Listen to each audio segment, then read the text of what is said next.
السلام عليكم ورحمة الله وبركاته. اخواتي وحبايبي، كوارث إدارية بالكوم، كوارث إدارية بالهبل جوه نادي الزمالك، وحرفيا ولا حد بيهش ولا بينش زي ما بنقول بالبلدي.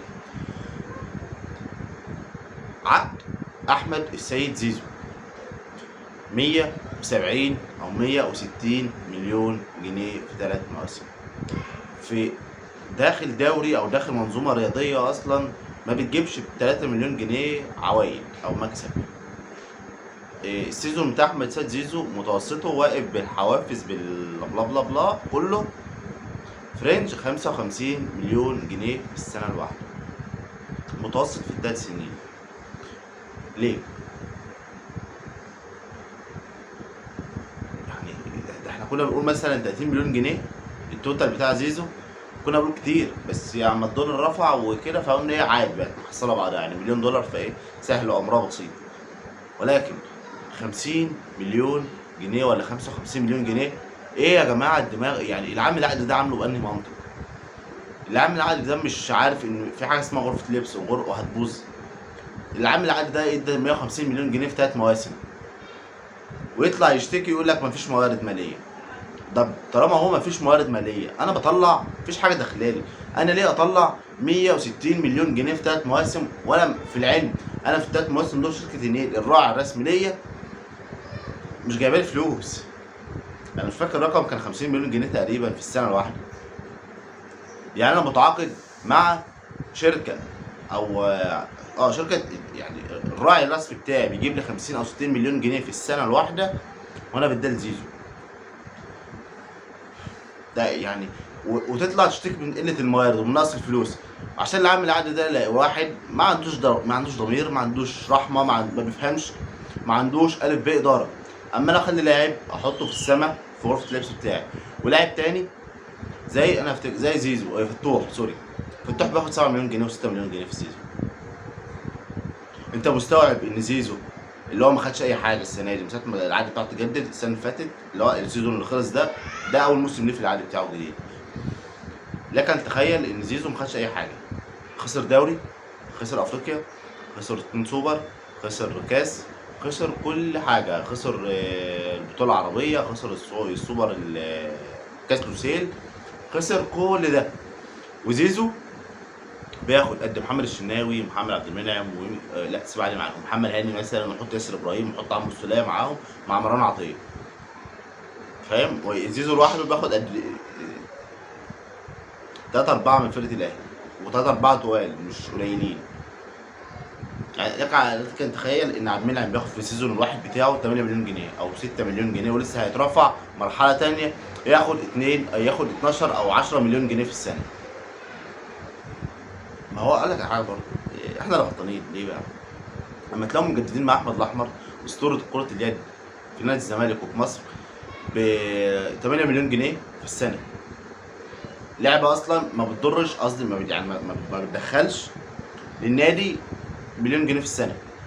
هي عامل عقد ب 8 مليون جنيه او 7 مليون جنيه لاحمد الاحمر عشان قال لك لا الزمالك حافظ على الاسطوره بتاعته، واللعبه ما بتجيبش ده اصلا، ما تجيبش المبالغ دي. ولكن يعني ان لم تستحي فافعل ما شئت، ده حاليا ملخص على زيزو. تاني حاجه بقى من المشاكل الاداريه او الكوارث الاداريه اللي في نادي الزمالك هي العقد بتاع امام عاشور. بصوا يا جماعه عشان نكون على النور، مجلس اداره نادي الزمالك او مجلس اداره اي نادي علشان اما يجي اي جهه تراقب او تشوف الملفات او القواضي او الملفات الاداريه اللي النادي اشتغل عليها، في حاجه اسمها محضر اجتماع مجلس اداره. ده بيسجل فيه كل المحاضر اللي مجلس الاداره وافق عليها والقرارات اللي هو خدها، عشان لما يجي اي لجنه اداريه عليا تيجي تراجع الكلام ده تبص عليها وتقدر تناقش من خلال المحاضر، لان هي دي الحاجات الرسميه.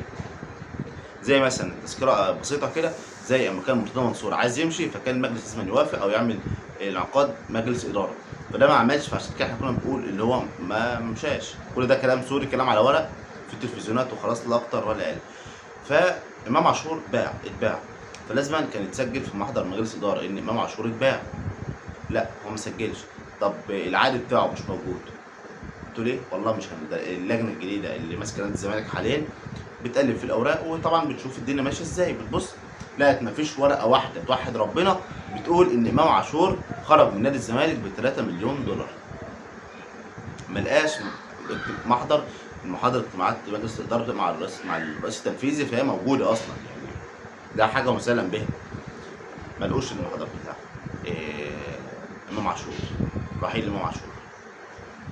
فده معناه ايه؟ ده في كارثه في النص مخفيه ولازما تظهر، مش تظهر الا مع الوقت. ولكن ظهرت الكارثه او ظهرت الحاجه اللي احنا مش حتى الان مش عارفينها.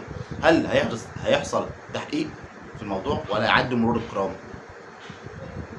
ما هو مرتضى منصور اللي اتحكم عليه او كان طلع تقرير من الجهه الرقابيه انه في خلل في الميزانيه بمليار جنيه، اكتر من مليار جنيه، ويكمل ويرجع تاني ويمسك، فده اكبر دليل ان لو في خلل في عقد امام عاشور او كان في تلاعب في عقد امام عاشور، فببساطه مش هيمشي امام عاشور وهيفضل قاعد، قصدي مش هيمشي، مش هيتعاقد مرتضى منصور وهيفضل موجود زي ما هو.